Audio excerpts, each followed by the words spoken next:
প্রিয় বন্ধুরা, চিড়িয়াখানা একটি দর্শনীয় স্থান।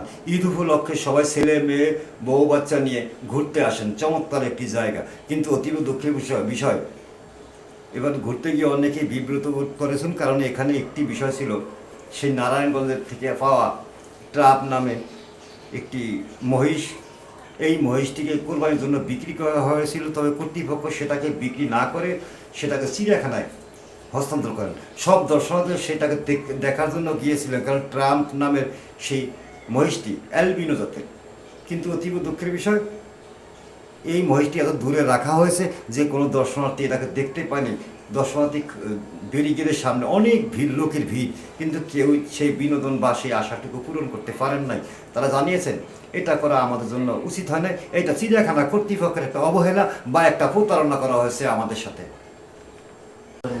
তবে এই মহিষটির নাম পরিবর্তন করে চিড়িয়াখানা কর্তৃপক্ষ নাম রেখেছেন সাদা মহিষ।